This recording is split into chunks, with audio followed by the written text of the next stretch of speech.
ila hadratin Nabil Mustafa Rasulillahi sallallahu alaihi wasallam wa ala alihi wa azwajihi wa dhurriyyatihi wa qurabati wa ali baitihi wa ashabil kiram wa ila jami'il anbiya wal mursalin wal awliya wa syuhada wa salihin wa tabi'ina ila yaumiddin khususan ila jami'i masayikhi ila muntahum wa mu'allifihim wa ila abaina wa ummatina wa azdatina wa masyaikhina wa auladina wa azwazina wa dhurriyyatina wa ahli baitina khususan ila jami'i wa khususan ila jami'il arwah fi hadil al-Fatihah.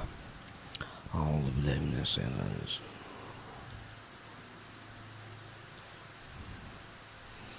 Bismillahirrahmanirrahim. Alhamdulillahi rabbil alamin wa bihi nasta'inu ala umuri dunya waddin. Asyhadu an la ilaha illallah wa asyhadu anna Muhammadan abduhu wa rasuluh. Allahumma salli wa sallim wa barik alaihi wa ala alihi wa ashabi ajmain, amma ba'du. An Abi Hurairah radhiyallahu anhu qol, hadis diceritakan dari Abi Hurairah radhiya muga-muga ngridani sapa Allahu Gusti Allah anhu saking Abi Hurairah iku kala dawuh sapa Abi Hurairah kala dawuh sapa Rasulullah Kanjeng Nabi Muhammad Salamu muga-muga paring rahmat sapa Allahu alaihi ing atase Kanjeng Nabi wasallam. Min husni islamil mar'i ku setengah saking baguse keislamane seseorang. Tarkuhu utawi oleh ninggal sopo mar'i ma ing opo la ya'nihi kang ora manfaati opo ma ing mar'i. Salah satu tanda bahwasanya seseorang keislamannya itu bagus adalah seseorang yang meninggalkan perkara-perkara yang tidak manfaati terhadap dirinya. Salah satu di antara tanda keislamannya itu benar dan bagus yaitu seseorang yang telah meninggalkan sesuatu yang tidak bermanfaat. Tinggal mandangnya kita dari sisi mana. Kalau sisi syariat berarti af'al yang ada kaitannya dengan jisim atau jasad. Perbuatan-perbuatan jasad mana yang tidak manfaati terhadap dirinya itu dia tinggalkan, otomatis hal-hal yang berkenaan dengan hukum syariah. Contoh tentang hubungan orang tua sama anak. Letaknya birrul walidain terhadap orang tua. Syariat. Mana sesuatu hal yang tidak baik yang ada kaitannya dengan orang tua enggak dijalankan alias ditinggalkan. Apa yang berkenaan dengan orang tua yang sudah diatur di dalam hukum syariat itu dijalankan. Ini hubungan orang tua dan anak. Sekarang hubungan antara sesama teman, yang muda terhadap yang tua terhadap yang muda. Saya tidak bicara di wilayah ini. Hadis ini saya membicarakan di wilayah hukum hakikat, ya. Af'al, pekerjaan yang ada kaitannya dengan rohani. Mana maksud hadis tarkuhu yang harus ditinggalkan? Mana? Sebelum kita masuk pada ranah af'al ruhaniyah, kita harus terlebih dahulu mengerti tentang husnul Islam, bagusé miturut agama Islam. Agama Islam iku agama yang mana? Sebab itu nama. Kalau kita bicara di wilayah hakikat, wilayah ruhaniyah, yang dimaksud Islam itu adalah agama millata Ibrahim Hanifa, agama yang mengajarkan ruhaniyah untuk condong pada hidup. Sebab dengan cara kecondongan ruhaniyah pada Sang Yang Tunggal itulah akan menjadikan rohaniyahmu itu berbudi luhur. Rohaniyahmu akan muncul kasih sayang yang ada kaitannya dengan Ar-Rahman, dan kasih sayang yang ada kaitannya dengan Ar-Rahim. Artinya Ar-Rahman adalah hubungan antara sesama dengan yang lain, itu ruhaniyahmu itu akan berbudi luhur. Inilah yang dalam Al-Quran disebut qalbun salimun, hati yang selamat, ya. Hati yang selamat dari beberapa sifat yang dilarang Allah, termasuk sifat hasud, sifat riya, sifat takabur, sum'ah, dan lain sebagainya. Oleh karena ruhaniyah sudah condong hanya pada Sang Yang Tunggal inilah Bapak Ibu, Anda tidak akan membeda-bedakan, tidak mengklaim si A salah, si B salah, si A benar, si B benar. Tidak. Mengapa demikian? Karena ruhaniyahmu sibuk condong terhadap Sang Yang Tunggal lewat sifat irodah dan kudratnya, lewat sifat kehendaknya,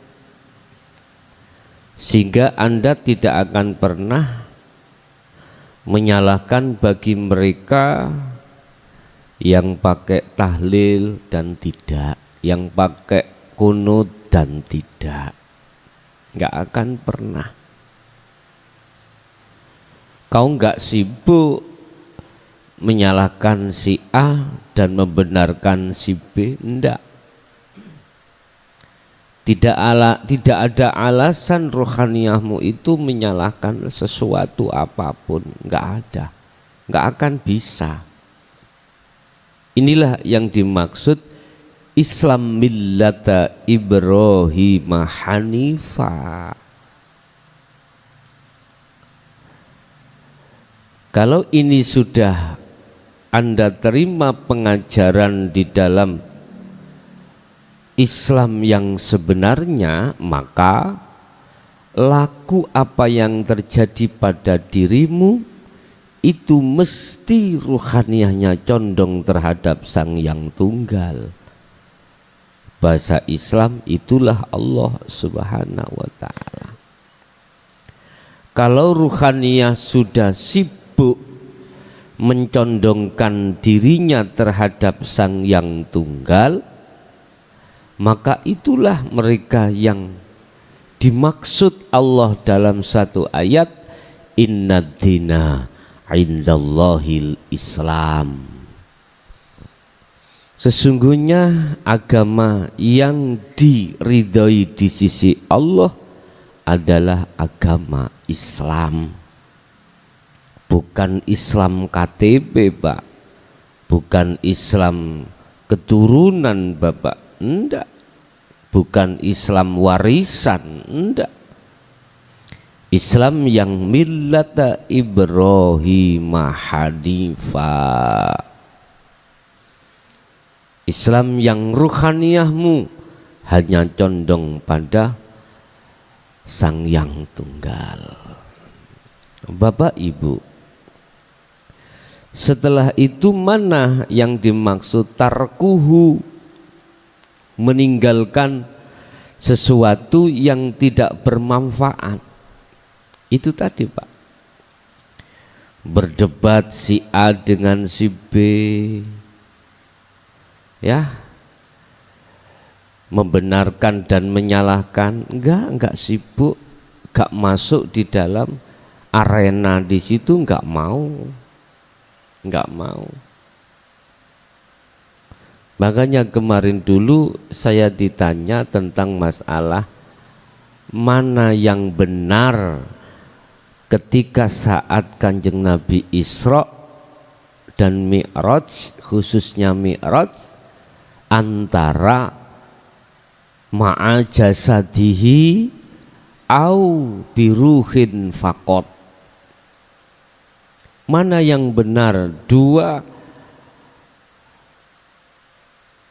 pendapat yang mengatakan olehnya beliau Rasulullah Mi'raj itu ruhnya saja dengan sekalian sak jasadnya. Saya jawab gimana? Keduanya benar. Keduanya benar. Saya mengerti kalau saya mau diarahkan dalam satu kaidah sehingga saya membenarkan kaidah yang satu dan menyalahkan kaidah yang lain. Tidak. Bapak Ibu, termasuk hal-hal yang tidak berguna dan tidak bermanfaat adalah perbuatan apapun, ya, tentang ruhaniyah yang mengajak terhadap ruhaniyahmu itu lalai dari Allah. Sudah diterangkan di dalam surah Ibrahim ayat 3. Allah katakan mereka itu, mereka siapa? Bisa dikatakan nafsu, mereka itu bisa dikatakan orang-orang yang tidak masuk di dalam millata Ibrahim Hanif. Mereka itu pertama wa yastahibbunal hayatad dunya 'alal akhirah. Mengajak, menyeret dirimu untuk membahas dan bersukaria tentang masalah-masalah di luar ranah Allah, berarti ngajak bahas duniawiyah. Mengajak ruhaniyahmu itu untuk berbicara tentang selain ruhaniyah.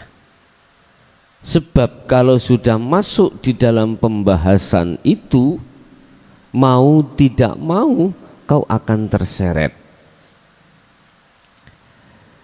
Kalau kau terseret, tujuan nafsu atau mereka-mereka itu akan berhasil. Apa? Membikin urusan-urusan kesenangan dunia itu masuk di dalam hatimu supaya ruhaniyahmu itu bersukaria. Ini mereka. Nafsu di dalam dirimu akan selalu mendengungkan dan menyerukan dan menarik dirimu untuk membahas atau bersukaria terhadap selain Allah. Padahal kau belajar condong untuk pada Allah. Kalau terjebak di sini alal akhirah, secara otomatis dengan mudah ruhaniyahmu itu akan melalaikan Allah dengan mudah. Makanya ulama yang sangat wirai itu kalau sudah mulai berkholwat, mohon maaf ya, bukan berarti beliau keluar dari ajaran dinul haq, tidak. Ini kita ketemukan sejarah dan biografi para kekasih Allah pada saat beliau diproses Allah untuk melakukan kholwat. Mayoritas Pak ya, tapi zaman dahulu, zaman sekarang mungkin ya masih ada. Apa? Secara totalitas kholwat itu dimaknai, diartikan lahir batin. Diartikan lahir batin. Artinya apa? Dia sudah tidak mau bergaul secara fisik terhadap siapapun, kecuali bergaul hanya terhadap mereka yang imannya sama. Imannya sama. Jangankan orang lain, istri suaminya sendiri dijauhi. Karena apa? Yastahibunal hayatad dunya. Mereka akan menyeretmu untuk tidak condong pada Allah, justru disuruh ruhaniyah condong pada selain Allah. Akhirnya mereka memutuskan untuk meninggalkan secara fisik, tidak hanya secara batiniah, zahiriyah pun seperti itu. Itu dulu Pak. Entah dengan cara dia itu tidak keluar-keluar dari kamar, ataukah dia itu menuju satu tempat yang tempat itu jarang atau tidak disinggahi manusia. Biasanya gitu dulu itu. Atau kalau tidak punya tempat itu dia ke alas atau tempat yang sepi. Sebab maksudnya kholwat itu kan menyepikan ruhaniyah dari pembicaraan yang mengarah terhadap selain Allah. Itu kholwat. Dan beliau mengambil satu hukum berhati-hati. Kholwat dimaknai meninggalkan seluruh pergaulan baik secara fisik maupun secara zahir dari perkara selain Allah. Lah ini ya gak salah, gak salah. Tapi nanti pasti akan kembali lagi. Setelah dia menerima kalimah, menerima beberapa tanda yang disebut wa ammal arifuna, dia sudah masuk sebagai kekasih Allah, dia akan kembali lagi di tengah-tengah masyarakat manakala dia dijatuhkan Allah di dalam golongan khawasul khawas. Sebab di dalam khawasul khawas salah satu aqaid seket yang terjadi pada sifat wajibnya Rasul, termasuk sifat empat ya. Di situ ada sidik, tablek, fatonah dan amanah. Dan ini pasti Allah akan merencanakan khalifah atau kepimpinan di tengah umat. Ini rencana Allah. Karena apa? Karena ditengarai di lapangan penuh rohaniyah sama buta terhadap Allah. Ini beliau-beliau itu. Jadi secara totalitas dia meninggalkan perkara yang tidak manfaat, baik secara zahir maupun secara batin. Walaupun dia itu memakai kalimah khalwat itu zahir batin, bukan berarti yang memakai khalwat hanya batin saja itu salah. Tidak salah. Bapak Ibu hadirin rahimakumullah, yang memakai khalwat hanya secara batiniah saja ini sebenarnya lebih berat. Lebih berat. Karena apa? Secara fisik dia itu masih bertemu, masih bergaul terhadap orang-orang yang di situ tidak akan pernah memberikan kontribusi tentang rohaniyahnya.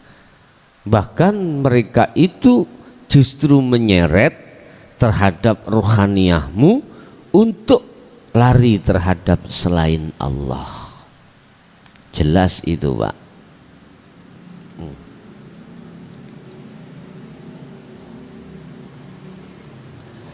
Bapak Ibu hadirin jamaah rahimakumullah. Itu yang pertama. Yang kedua, golongan mereka yang tidak ada dinul haknya atau nafsu dalam dirimu, itu akan mengibarkan bendera penyesatan. Wa yasudduna an sabilillah, dia akan menyesatkan dirimu dengan bentuk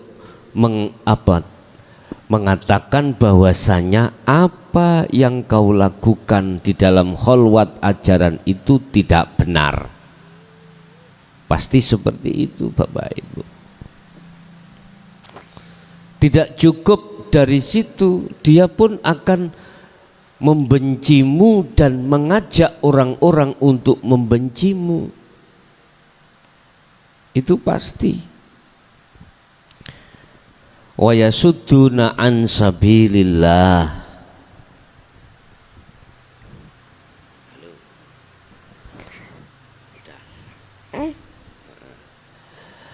Mereka akan menghalang-halangimu, menyesati dirimu, menyesatkan dirimu dari jalan Allah. Itu pasti itu. Makanya ulama yang wirai yang di atas tadi mengapa tidak mau bergaul terhadap mereka? Seperti itu, khawatir kholwatnya itu dia itu tercidrai. Tapi bagi panjenengan yang berkholwat di tengah-tengah umum,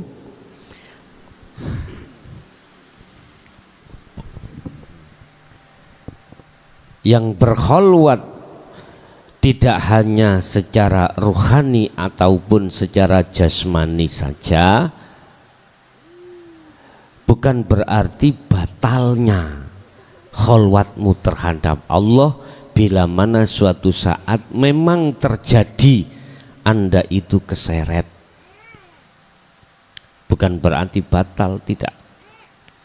Dan itulah bentuk proses dirimu berkholwat pada Allah yang sangat berat ini. Berat banget. Memang lebih nyaman kita itu tinggalkan semuanya. Lebih nyaman kita itu tinggalkan semuanya, baik secara dohir dan batinnya. Tetapi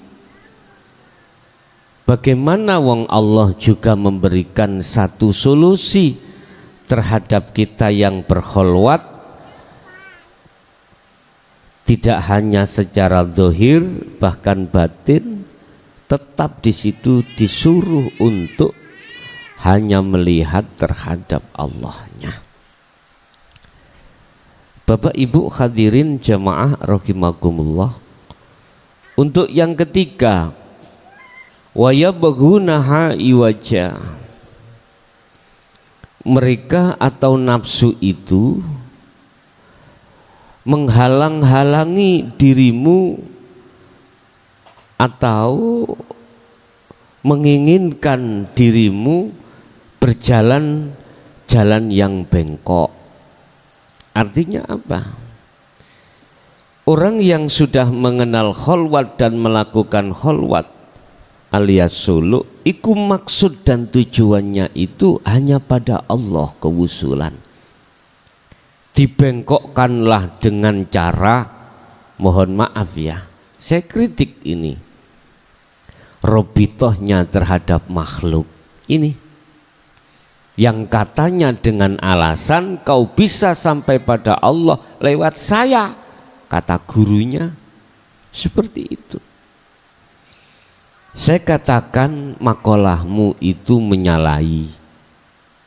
menyalahi surah Ali Imran ayat 31. Udah sadarlah. Sekalipun kau itu dianggap orang yang terpandang, orang yang banyak pengikut, orang yang makrifat, apakah tidak lebih ekstrim Rasulullah Muhammad sallallahu alaihi wasallam? Ayo, beliau aja melarang kita untuk berobitoh terhadapnya. Kok kita sebagai umat yang masih mohon maaf isih duweni pengikut 30.000 wae wis berani mengajarkan berobitoh terhadap selain Allah. Ini ironis sekali. Mohon maaf, saya cuma nasihati Anda, silahkan Anda terima atau tidak, itu bukan urusan saya. Yang terpenting tugas saya adalah memperingatkan, memberikan nasihat terhadap mereka-mereka yang tersesat jalannya. Bapak Ibu hadirin jamaah rahimakumullah, itu sesuatu hal yang tidak bermanfaat. Ketahuilah di antara tiga hal tadi ya, Allah katakan ulaika fi dhalalim ba'id. Jelas-jelas kaidah atau makalah yang seperti tiga tadi kami sebutkan, jelas-jelas keadaan tersesat jauh. Ulaika fi dhalalim ba'id.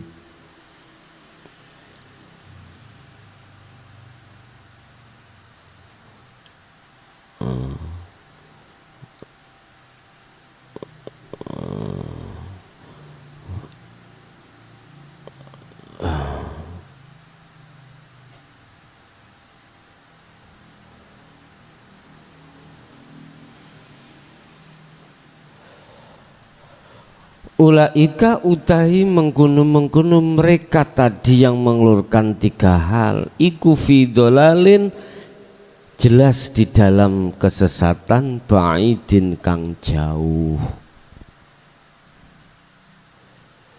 Berarti makalah telu itu gak manfaati, tinggalkan itu. Bagi siapa? Bagi jenengan yang dalam rangka berkholwat. Pokoknya intinya jangan pernah percaya ruhaniyahmu itu manakala diperintah untuk menghadap terhadap selain Sang Yang Tunggal, titik, itu aja. Jangan pernah percaya. Sekalipun itu orang berjubah, sekalipun itu mereka bersorban, sekalipun mereka itu punya miliaran pengikut, jangan pernah percaya. Kurang bagaimana ketika saat Syekh Abdul Qadir Jailani berkholwat, yang namanya iblis itu luweh alim daripada alim-alimnya manusia. Bajunya serba meyakinkan, tampil fisiknya lebih meyakinkan.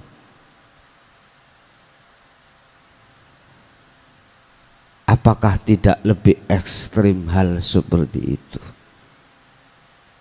Dan juga sebagai pelajaran kita ketika sejarah mi'rajnya baginda Rasul, ketika sebelum beliau di maqam musyahadah, beliau dimasukkan Allah di dalam maqam mukasyafah, bertemu terhadap berbagai bentuk banyak makhluk yang tampilnya meyakinkan.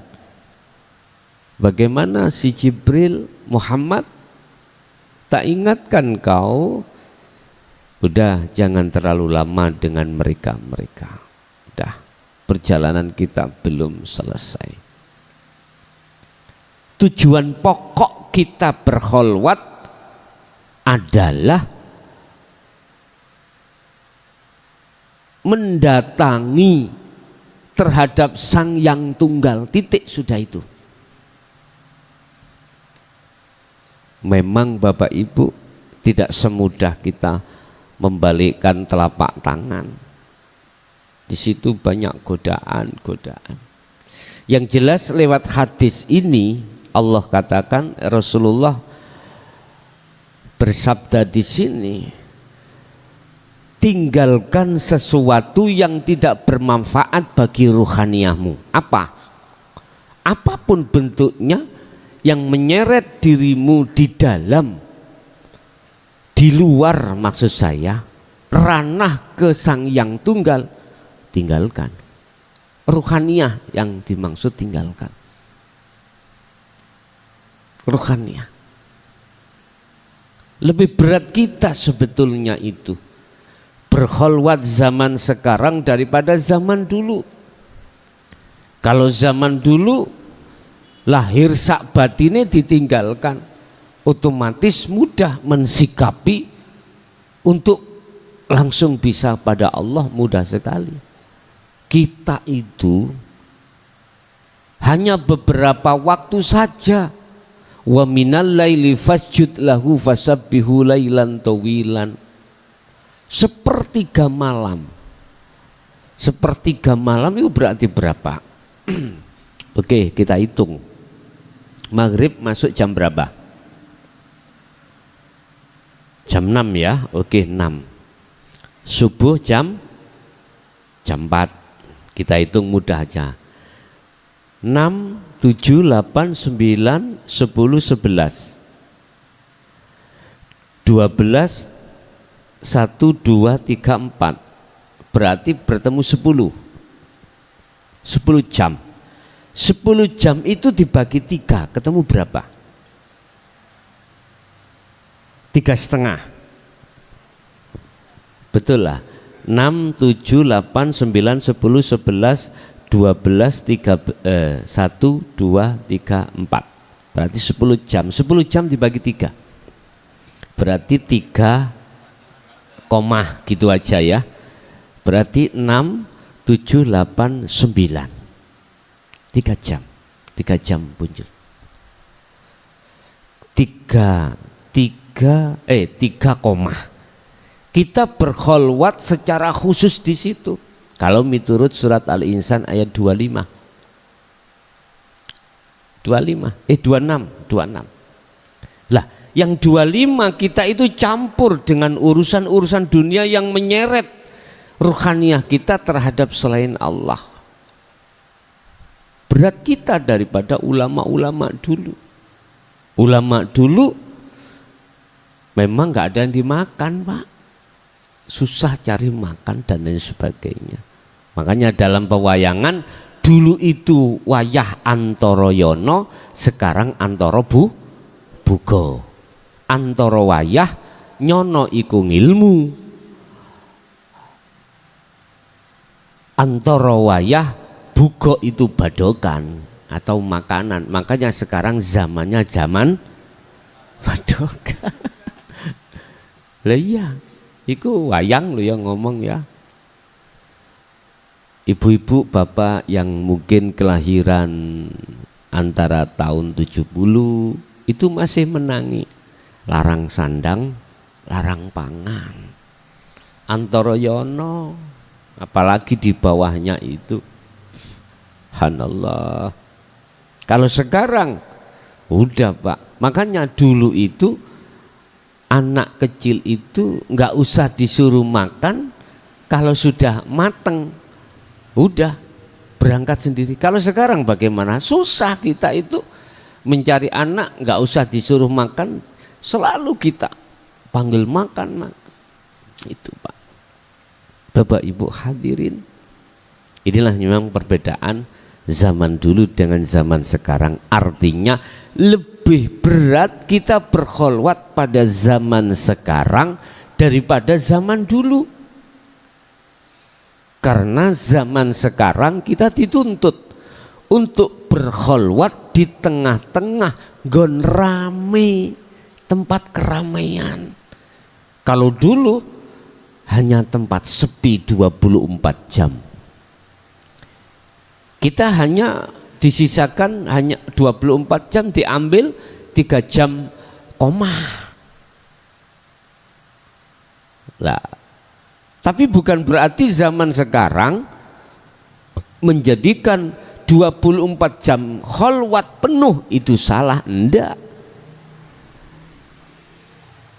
Bukan berarti salah kholwat kita itu tinggalkan seluruh urusan duniawiyah secara fisik, enggak salah.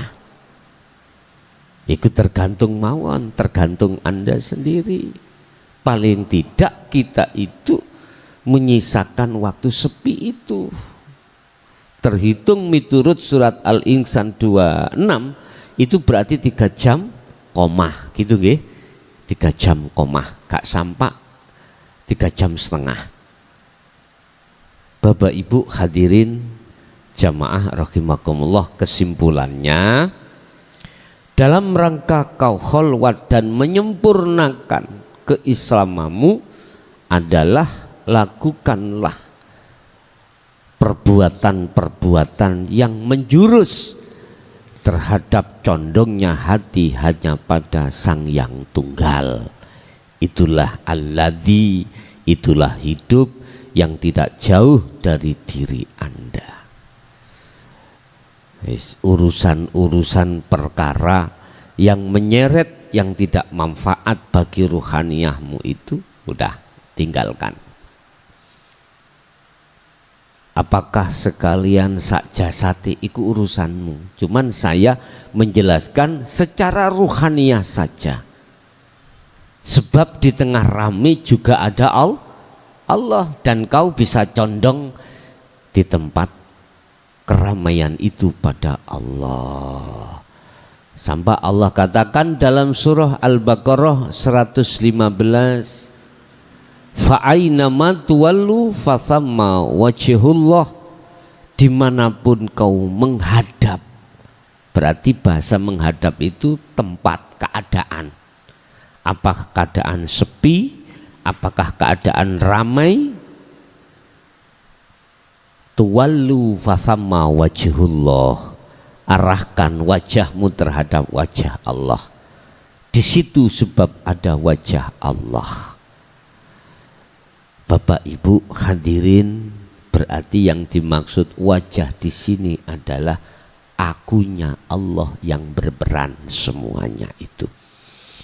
Oke, itulah Bapak Ibu hadirin apa yang bisa kami sampaikan berkenaan dengan hadis yang ke-12 yang memberikan pelajaran untuk meninggalkan perkara yang tidak bermanfaat ketika Anda berkholwat menuju dan bertemu Sang Yang Tunggal, yaitu Allah Subhanahu wa Ta'ala.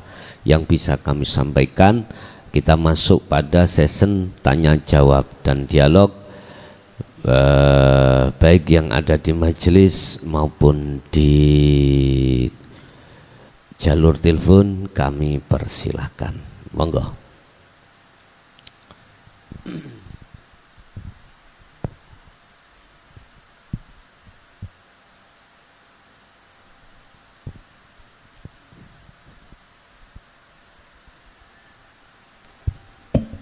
Assalamualaikum warahmatullahi wabarakatuh. Waalaikumsalam warahmatullahi wabarakatuh. Mohon Gus, ini mohon, sebetulnya sudah sering diwedar oleh panjenengan. Cuma ini yang saya amati banyak beberapa dari yang baru-baru, yang baru datang untuk berholwat itu masih belum memahami tentang Sirul Asror. Jadi mereka masih melanjutkan dzikir yang didapat dari mungkin sebelumnya. Jadi apa yang dia dapatkan sebelumnya masih diteruskan gitu. Terus mungkin belum memahami tentang bagaimana memfanakan diri ketika mendzikirkan secara jahir, dalam artian tidak menganggap bahwa diri kita yang berzikir. Jadi mohon untuk mungkin lebih memantapkan lagi, mohon diulang udaran tersebut. Terus yang kedua itu tentang magic. Jadi saya mengamati, ya. Jadi sebagian dari mereka yang datang untuk berholwat itu membawa masalahnya. Dan masalahnya sebagian itu mengenai ini keluargaku kena santet, aku ini dikirim penyakit, begitu.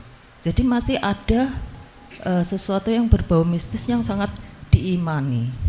Jadi mohon diudar kembali tentang apa membersihkan dari selain Allah atau membersihkan tauhid, begitu, sehingga pemahaman atau keimanan tentang mistik, tentang hal-hal gaib, tentang santet, tentang apa misalnya persaingan bisnis, ketika tokonya dia diberi apa pikiran seperti ini supaya bisa menghadapi saingan bisnis, begitu bisa apa ya, sedikit demi sedikit memudar.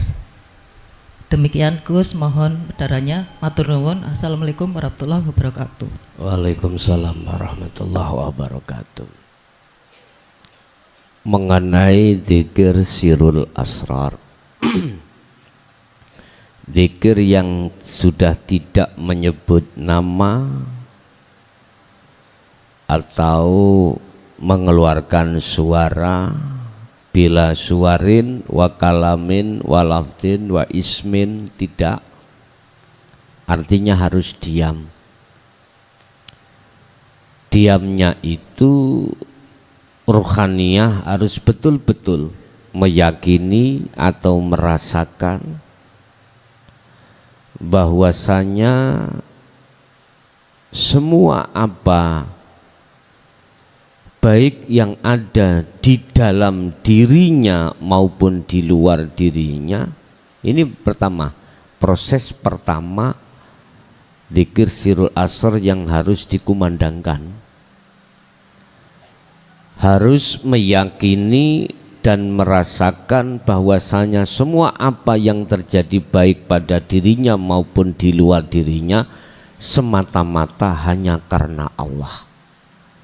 Ini posisi antara persis antara dalang dengan wayang. Ini kan masih ada dua tuh Pak Ibu, masih ada dua. Memantapkan iman bahwasanya hidup itu adalah wujudnya Allah. Itu yang dimaksud su'aul basirah. Wilayah rasa ada di situ.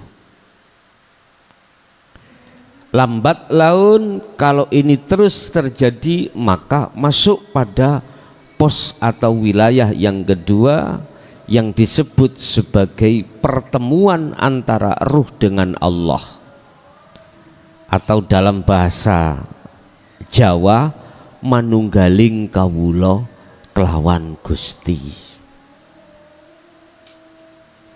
Penjabaran manunggaling kawula kelawan Gusti sepanjang sejarah selama ini berbagai macam perdebatan, dan tidak ada yang meluruskan yang bagaimana sih maksudnya itu. Ternyata yang dimaksud manunggaling kawula kelawan Gusti pertemuan antara ruh dengan Allah yang punya dasar man arafa nafsah faqad arafa rabbah, itu ternyata antara ruh dengan nama Allah itu semuanya fana, tidak ada. Jadi nama itu sudah tidak ada. Sehingga yang dimaksud amal arif adalah ingsun, itu yang dimaksud, ana yang dimaksud aku. Kalau terpaksa diutarakan adalah ana, aku. Terpaksa diutarakan adalah aku. La maujudan illa ana, tidak ada yang wujud kecuali aku. Tidak ada sesuatu yang ada kecuali aku. Jadi sifat sudah tidak ada, nama sudah tidak ada, zat pun sudah tidak ada. Sehingga di dalam hadits qudsi Allah katakan, jangan sampai menyembah kau terhadap namaku, zatku, sifatku, tapi sembahlah aku. Posisi aku ini adalah akunya Allah, kalau boleh saya urai. Sehingga yang terjadi di dalam rohaniyahmu itu gung lewang liwung, sudah tidak ada siapa-siapa. Sehingga mengapa pos yang ketiga itu mengatakan hakul basiroh, sodakta, sudah benar imanmu. Iman yang benar, iman yang bersih tanpa ada persekutuan. Iman itu kan percaya. Percaya itu jangan banyak yang dipercayai, hanya ahad yang kau percayai. Itu yang dimaksud iman hakul basiroh, menyatakan bahwasanya tidak ada Tuhan kecuali aku. Udah. Ini kapan hal ini terjadi? Udah, urusannya Allah hidup dalam dirimu. Yang penting jalankan mulai su'aul basiroh sampai ke ainul hakul basiroh. Kita punya momen yang secara dohir dan batin tinggalkan selain Allah. Apa? 3 jam komah tadi. Kita punya momen. Gunakan momen itu untuk lekas naik, nggak usah menunggu lama melepaskan keakuanmu. Sebab sebab Allah akan memindahkanmu dari rasa ke melihat, dari su'aul basirah ke ainul basirah sampai ke hakul basirah. Itu menunggu letak kenafian, keniadaannya keakuan dirimu masing-masing. Kau harus berani, jangan takut syirik nanti. Harus kau tiadakan keakuan dirimu itu. Coba nanti keadaannya bagaimana, nanti kau akan melihat sendiri. Oke, itu yang pertama. Untuk yang kedua, masalah magic. Sudah wajar kalau masyarakat percaya dengan adanya kiriman penyakit santet atau penyakit-penyakit lama. Sudah wajar karena kita dididik beriman terhadap perkara gaib. Lah gitu toh? Memang itu proses dan kelas mereka memberikan satu doktrin terhadap keimanan kita, harus percaya terhadap hal-hal yang seperti itu. Tarafnya, kelasnya memang masih di taman kanak-kanak. Memang seperti itu. Kalau perkara bagaimana caranya untuk memberikan kemantapan iman supaya tidak percaya terhadap hal-hal seperti itu, hanya satu caranya. Dia terima ndak dinul haq ini, tinggal di situ. Kalau belum bisa terima, nggak iso Pak Bu, nggak akan berubah iman itu, nggak akan berubah. Karena rumus di dalam pengajaran hukum syariah, rumusnya kita harus melihat makhluknya, tidak melihat Allahnya. Kalau rumus di dalam ajaran dinul haq, melihat Allahnya. Persoalannya aja di situ. Tinggal pertanyaannya, mau nggak menerima pengajaran dinul haq? Kalau nggak mau, sampai kapanpun ya tetap masih percaya terhadap adanya selain Allah. Ini rumus Bu, gak kena diotak adik. Kita diseret terhadap iman, disuruh iman terhadap selain Allah. Ya memang pengalaman kita di situ. Makanya saya katakan, semakin kuat pedoman syariatmu, semakin kuat kau menentang hukum hakikat. Betul, saya katakan betul. Mungkin lebih mudah jenengan menerima dinul haq daripada saya pada saat itu. Dari surau ke surau disuruh mengandalkan ya, menebalkan ilmu syariahnya. Mohon maaf, cara kita bahas tentang ilmu fikih, mulai dari kitab yang terkecil sampai fikih yang tertinggi, ya, dari hadis juga begitu, dari ilmu alatnya juga begitu. Mungkin lebih susah, lebih sulit saya daripada jenengan. Makanya ada yang tanya, Gus, bagaimana saya itu syariatnya gak ngerti belas, boleh nggak masuk hakikat? Karena saya ketika mendengarkan konten-konten jenengan iki masuk dalam hatiku. Saya jawab jempol. Tahu jempol? Lebih baik kau daripada mereka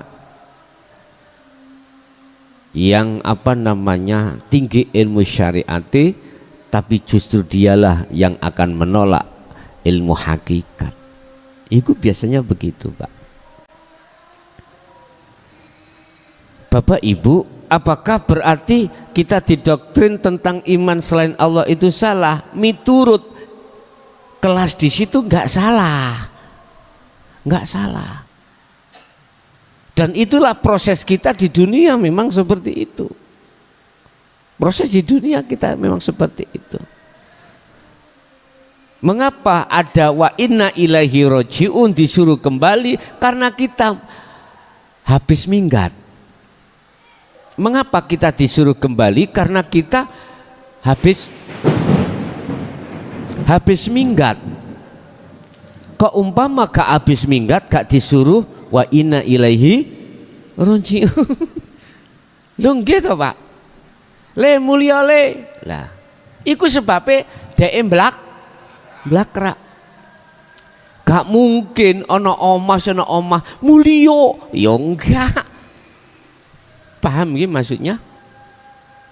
Semua kita itu memang ruhaniyah kita itu habis tinggalkan Allah. Makanya ada perintah wa inna ilaihi roji'un wad'u ila rabbik, wis ndang baliyo. Di situ, Pak. Jadi saya jawab tidak bisa, Bu, selama dia tidak mau menerima ajaran dinul haq. Sebab semua iman yang terhadap selain Allah ruhaniyah kita itu nanti akan dengan sendirinya kita tanggalkan seiring perjalanannya ruhaniyah kita menerima dinul haq sampai mengamalkan isi maksud dinul haq itu sendiri. Katalah injih. Ada lagi?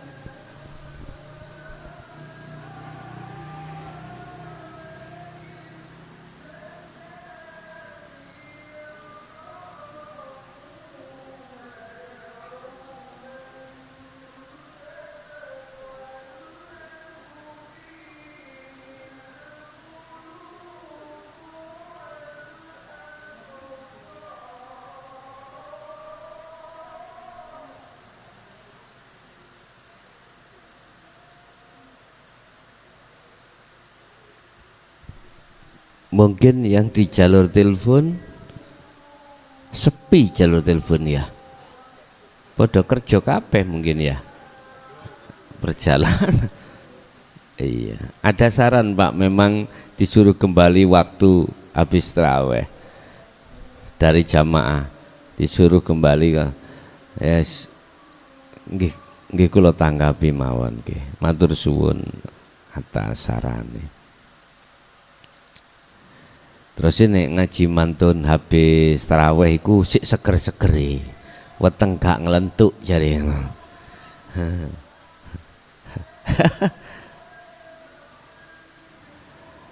Udah cukup Bapak Ibu di majelis nggih pun ngoten kemawon apa yang sudah diberikan Allah senantiasa menambah keteguhan kholwat kita terhadap Allah. Lahumul Fatihah.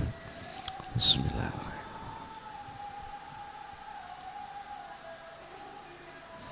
Akhir kalam. Assalamualaikum warahmatullahi wabarakatuh.